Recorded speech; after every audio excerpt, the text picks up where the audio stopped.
Good, okay. This is a nice kind of cozy audience, and I'm hoping that we can have maybe a joint conversation. We've got really important players in this StreamLines project, which isn't quite my project, it's kind of our project, and I think we all feel great pride in what we've been working on for the last couple of years. I was talking to Mark Kessling saying, I'd like to rewrite the grant over again about now, and oh, I wish we had done this, or I wish we had done that, or but to kind of come to the point where we're not finished, we're just starting, but to see it coming together has really been so exciting for us. But to just give you a sense of where I've come from with the input that we've had with the studio, I wanted to give you a little background with this, with a few slides. A few years ago, I started to really think hard about how artists could be having a more essential role in the making of our communities. I know that there's this new term, social practice. I think Jim would define his work. I'm kind of from another generation, so it's just like, I don't use that term, but I've been really interested in how artists can shape the conversation of our culture. It's been a difficult thing to get access to from all of these decades that I've been working. 1% is the usual pathway, or 0.5% for an artist to doing work in the public realm. So I started thinking about different ways that artists might be engaged, and worked with a colleague of mine, Marta Kern, in 2008 to develop the City is Living Laboratory. And we were really thinking about how ecological, social, economic sustainability could be made apparent, a tangible thing that people could relate to, could access to. So we started outlining ways we thought that could happen. Looking at natural systems or infrastructure or social programs, and that they could happen on a very small scale or large scale. And we did these diagrams, similar to the ones, the one I was just showing you, to thinking we would go into cities or communities and say, oh, we've got this great idea, here's how it's going to play out. And people would kind of look at us, well, what does that mean? There was a project that I did that I showed as an example that seemed to be the best way for people to understand what I was talking about. And it was a project done in Boulder in 2006 or 7. And it kind of, I guess it was 2006 maybe. And it really led directly to this formulating the City is Living Lab.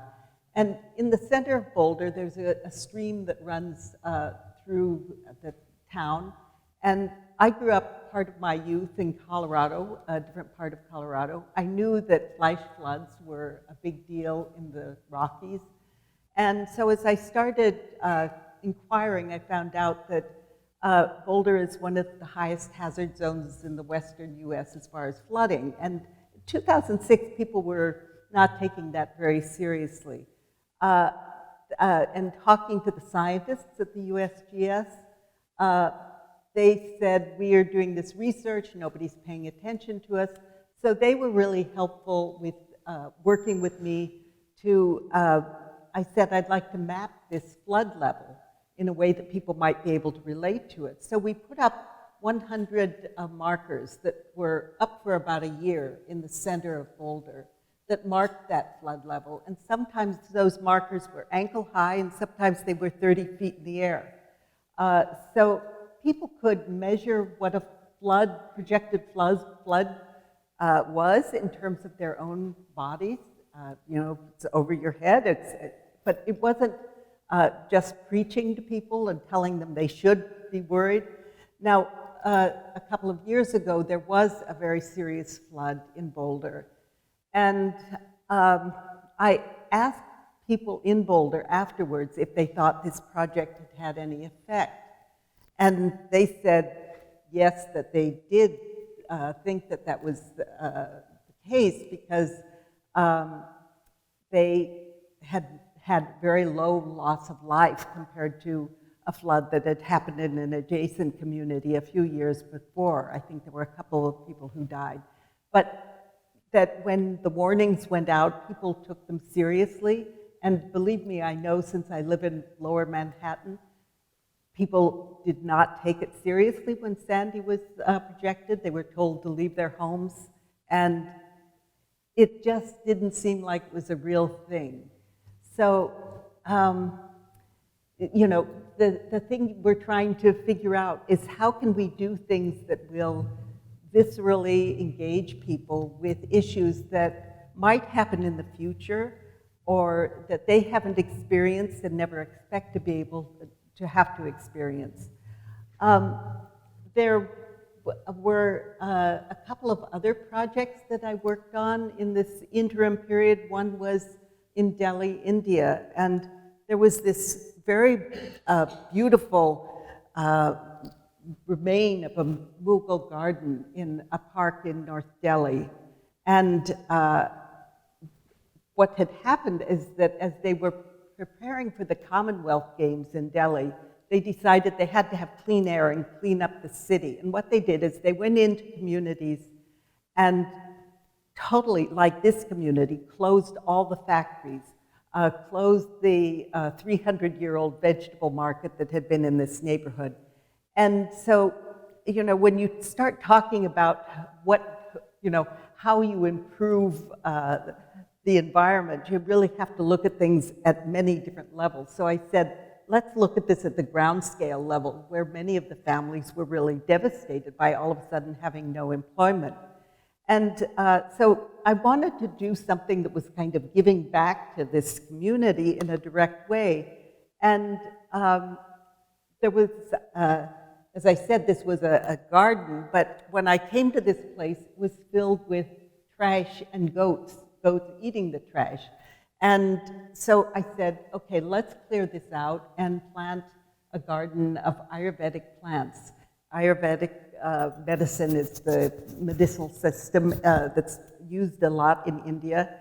And the archaeological review committee said, no way, this is an archaeological site. And I always go back thinking about this, thinking, you know, trash is okay, but plants aren't okay. You know, this seems a little weird. But anyway, I said, okay, we'll lay out a garden as a carpet might be representing a garden. And we had 100 different of these pattern pieces on the ground, and they named 100 different medicinal plants and the uses in Hindi and in English. And what I was really interested in is seeing if we could engage the community with this place. We put 100 of these plants around the base of this beautiful Mughal pavilion that was at the end of the open space that you saw. And we had a portable park. We had several of these that we put out with different shopkeepers, and that told different times that people would be coming to talk about the uses of the plants, which you could grow yourself, or which had to be, treated before they could be used. What was good for what ailment. So these are the kind of things that we were thinking of. But as we, started developing the City as Living Lab in a more a serious way, or more, really making it materialize in front of people, or trying to make it materialize in front of people, we started thinking about New York City, and one of the things that's become very important to me is to be able to, yes, come and work in Indianapolis, but also really have a chance to work in my own home city. And because as an artist who's worked mainly with percent for art projects. They're usually assignments that are given in, for various traffic islands in front of various office buildings. And I said, wait a second, I'd rather think about some of the things that are especially important to me, and my city is one of them. So I thought about looking at the corridor of Broadway from the tip of Manhattan to the top of the Bronx, and wanted to begin to imagine how this corridor could become the place where you could get new ideas about living in a city like New York, and how artists and designers might be able to do projects along that corridor. So I began thinking about how an incremental change could happen to the corridor, but really one of the first things I wanted to do was map the issues along that corridor, looking at land, water, waste, and all of the issues that are particularly important. If there's any place in the world where people think they're disconnected from the natural world and natural systems, it's New York City. Somehow, until Sandy happened, I think nature was always, out there, outside of the city limits, really kept at a distance. But we said, okay, what if we could look at up to 20 hubs along the corridor and begin to look at what the issues are at Battery Park, where flooding was projected when we first started this project, or if we're in Chinatown, where waste is such a problem, or bad air up at 167th Street. So we loved this corridor because it looked at so many different issues. It goes from the wealthiest zip code in probably the United States up to some of the poorest neighborhoods. So the range of communities, of issues that are being passed through with this corridor is really representative of New York City. So we did a test project, and John Fraser, who's one of our audience this evening, worked on this with us, and it was the first National Science Foundation grant that we were able to have as an art studio in collaboration with Johnny. And he's the one who actually could get the grant. We aren't totally trustworthy as artists, but there was a wonderful man at the National Science Foundation in the area that looks at informal STEM or science learning. And he really encouraged me to think about coming to the National Science Foundation for support. And so we applied for this grant to test some of the ideas. And I had thought that it would be great to be able to put some mirrors out on Broadway that would look at, that would reflect particular things we wanted people to take note of. There was a disc in front of the mirror that you see there that had information that was reflected backwards in that mirror. You wonder how you can get New Yorkers' attention. Put a mirror up, and it's a really good way to get their attention because they stop to check themselves out, and it's shiny. So the test was really interesting. We found out a lot, about things that were working, things that weren't working. We had a smaller test installation even earlier down in a neighborhood close by. We saw that people were engaged, but when we went up to 137th Street, where the test was done, it was interesting to see that, and the research showed that people became more engaged with these things when they were there over time. We found out for ourselves that we had way too many of these things out there, where there was too much information to take in. So it was a really interesting experiment to do this. I really stress the word experiment because I think whether it's that project that we were doing or the one that we're doing here now, it's so much about a process of experimenting and finding out what works. we're finding, it's clear that engagement happens with these visual things that get put out in the environment. If you, put things that people aren't expecting. Johnny's done work with poetry in zoos. How can you get people's attention in ways that are out of the ordinary? But one of the most important things we have found in the things that we've been doing since this initial installation, which was in 2011, is that programming is really important. So for instance, in this image that you're seeing here, this was on the kind of launch day of the project at 137th Street. And one of the things we did is we realized that food scarcity in this neighborhood was something that was important.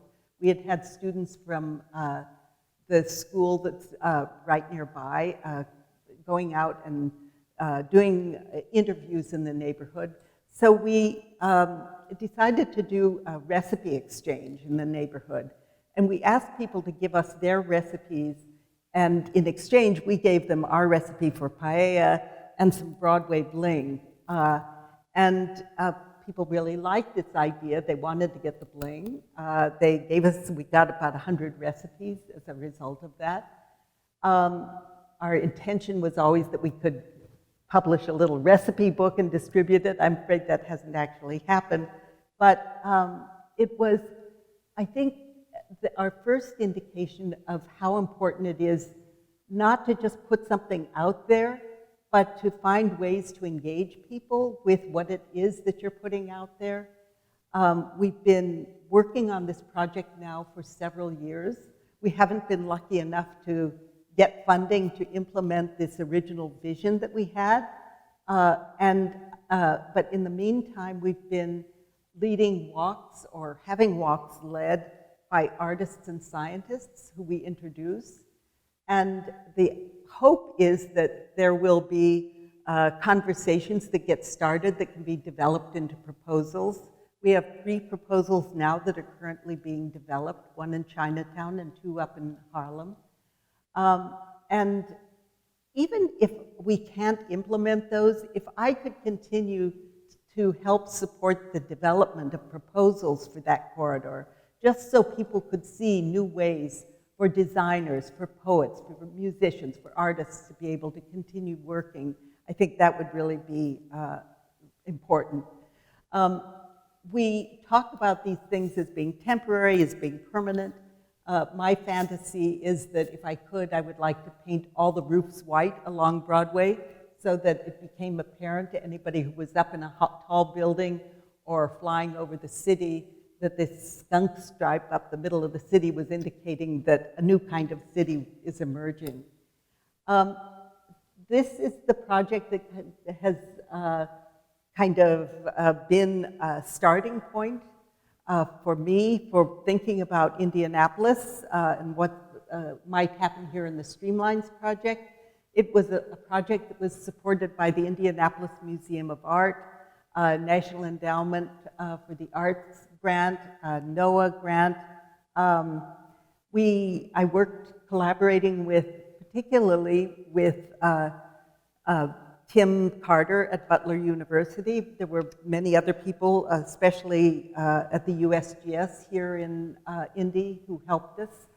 But we looked at a 6-mile stretch of the river between the museum and the White River State Park. And something that has become very important to me over the years is really trying to figure out, how to get a visceral engagement. I really like mirrors because of how we all like to look at ourselves in mirrors, I guess. But I decided that I wanted to do something that was like putting a Google map pin out in the environment. I really liked that idea because it seemed like you could locate very specific things. There was a great scientist, or is a great scientist at the USGS, Scott Morlock, and he took me walking around various sites along the river, and he would tell me about things that were going on. And it was so I've thought, is it just because I'm a geek that I like to know what a combined sewer outlet is and how it works? But, it was so great to be with this person who knew how to decode the environment. And historians told me other things, and, other people told me other pieces of information. So working in the studio, we put 100 of these mirrors, and along this corridor, very modest markers indicated that you're standing on a levee.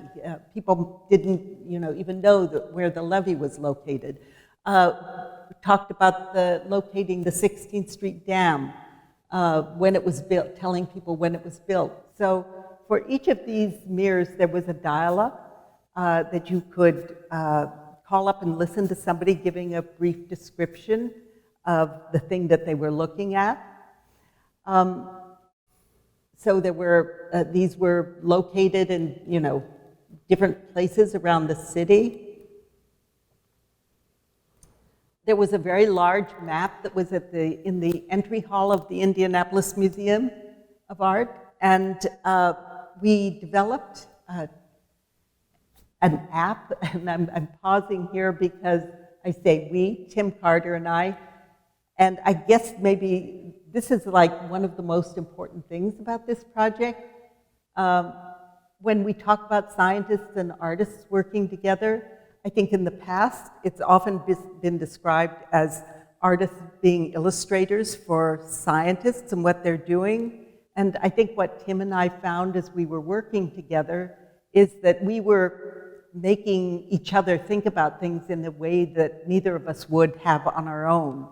So in our conversations, we ended up applying. Tim applied and is a great grant writer, and we received this grant from the National Oceanic and Atmospheric Administration to do an app that is called Track a Raindrop. And so from any place in the city, this app is still up and working, and it's part of our new project. From any place in the city, you were able to find how water would flow in a normal rainstorm or a heavy rainstorm. If you clicked on the question marks, you could find out what the pollutants are that are particular to that drainage basin.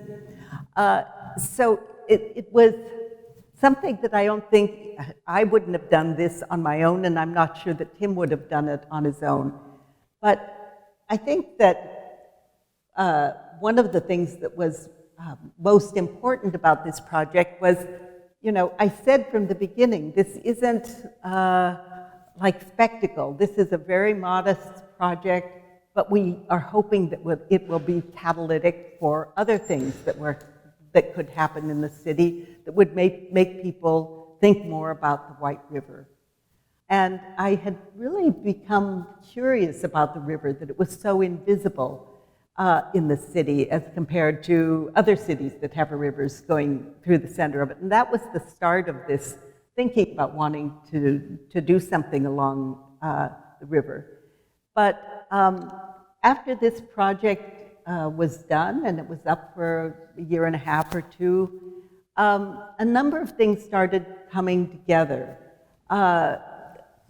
There was Mark Kessling had been working on something called the Da Vinci Project that all of you are probably familiar with, that was thinking about how a science museum could be outside of walls and existing in the city. Reconnecting with Our Waterways was coming together. But I felt really very happy that when you say you hope that a project you do will have some kind of impact, that flow actually, I think, did add to this gathering tide, I guess you could call it, of interest in the river. So this has led to this National Science Foundation grant that we've received. And we have partners, several partners within this.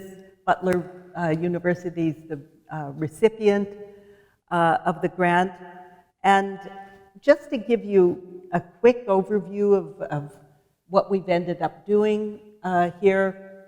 The project is called StreamLines, and there are 5 sites. We were going to have 6. One kind of had to leave as Big Car had to leave. At Lafayette Square on the upper, I don't know what you call that, over on 38th Street, the upper northwest side.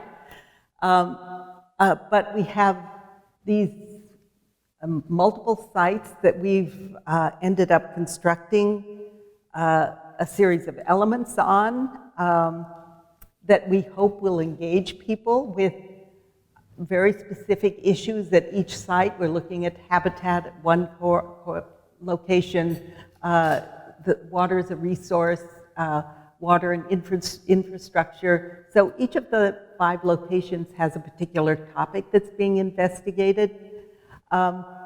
We've got musicians who have composed pieces for each of these places.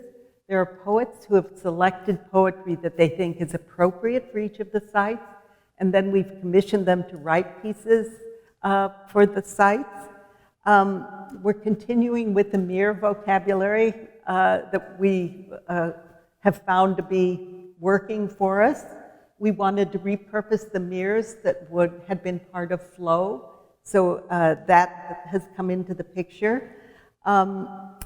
At the center of each of these sites, there is a pedestal that you see. We were interested in letting people kind of assume this position of being the actor, the main actor on the stage, being the statue in the middle. And once they're stepping up, the person steps up into that location, they see themselves at the center of this kind of splayed marker with words that indicate something about the topic that has been addressed. Somebody asked me earlier today about how we selected these words. This was a science art conversation. I know Gabe Filippelli, one of our partners in this, at a certain point questioned the words we were using and said, I think these other words would be more appropriate to be using. So there were these kind of exchanges that went on throughout. What was particularly interesting to me is that when you see the word resource, which is extruded metal that's on the ground it's backwards and you can't read it unless you're really totally dyslexic.